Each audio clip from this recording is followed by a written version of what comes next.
Hello everyone. मेरा नाम रितु सिंह है और आज अभी मैंने थोड़ी देर पहले एक ऑडियो देखा है, सुना है कि सीएम खट्टर साहब और अपने बलबीर जी हैं नरवाना से, टीजीटी एस्पिरेंट्स हैं, वो रिजल्ट के लिए उनकी कन्वर्सेशन है जो मैंने सुनी है। तो बहुत ही खराब लगा, मुझे भी फील हुआ ये चीज़ कि सीएम साहब को ऐसा रिस्पॉन्स नहीं देना चाहिए था, क्योंकि वो बहुत इमोशनल हो गए थे बलबीर जी। तो उनको थोड़ा सा तो कहीं से कंसोल करते कि रिजल्ट कब तक आएगा कब तक नहीं आएगा।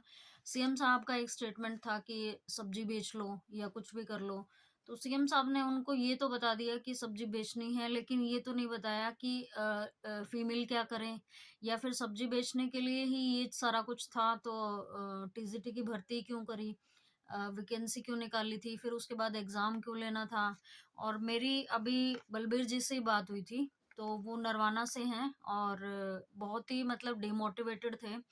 तो वो बेसिकली उन्होंने अपना इंट्रोडक्शन जो दिया था वो एमए इंग्लिश से उन्होंने करा है और केयूके से रेगुलर पढ़ाई की है और उनके एस्टेट और सीटेट क्वालिफाइड हैं, लेकिन बड़ी मुश्किल से यूं कह रहे थे कि वैकेंसी आई और वैकेंसी आई है तो अभी भर्ती नहीं कर रही सरकार। और जैसे उन्होंने अपनी बात सीएम साहब के सामने रखी तो उनका रिस्पॉन्स भी आपको पता ही है कि उन्होंने सब्जी बेचने की बात कही है।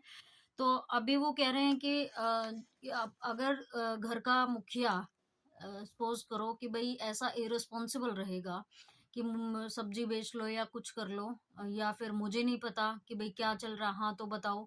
आपको भी पता है कि 7471 में टीजीटी में केस हो रखा है हाई कोर्ट में, और क्या रिस्पॉन्स है सीएम साहब को अभी तक ये नहीं पता कि उसमें चल क्या रहा है।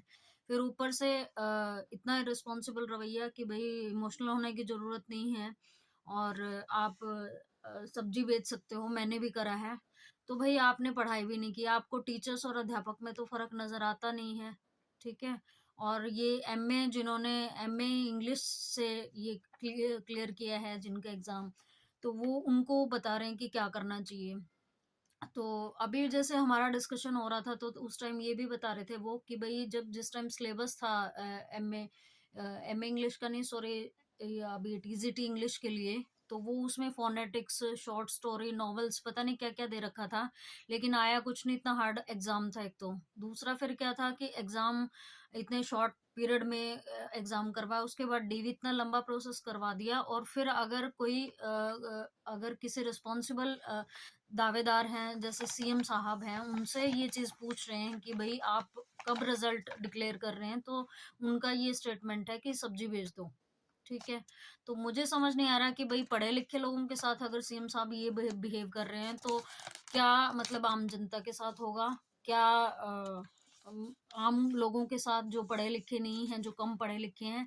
अभी न्यूज में मोदी साहब चल रहे हैं कि भाई उन्होंने देश को इतनी ऊंचाइयों पर पहुंचा दिया, ये चल रहा है वो चल रहा है।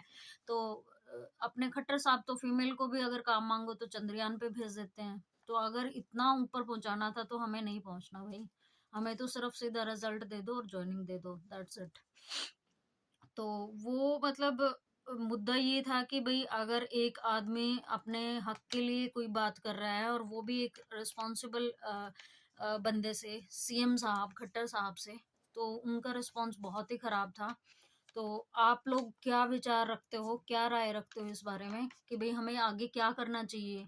और खासकर जो अभी मतलब पढ़े लिखे लोग हैं जिनको यूं जॉब के लिए या फिर अपने रिजल्ट के लिए इतना घूमना फिर रहा है, तो अगर सीएम साहब को सब्जी ही बिकवानी है तो वो क्यों वैकेंसी और क्यों दावे कर रहे हैं कि भाई नेक्स्ट अभी इलेक्शन होगा वहां पे बोलेंगे हमने इतने रोजगार दिए, यहाँ पे जगह खाली है, ये कुछ है।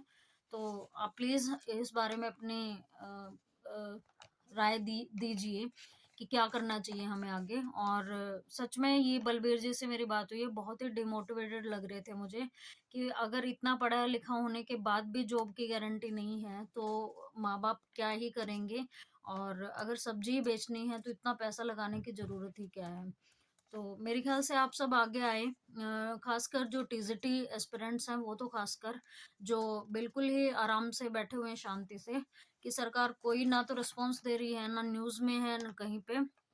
और ना ही मतलब कहीं पे भी टीजीटी का तो नाम ही नहीं है कि गायब ही कर दिया टीजीटी को।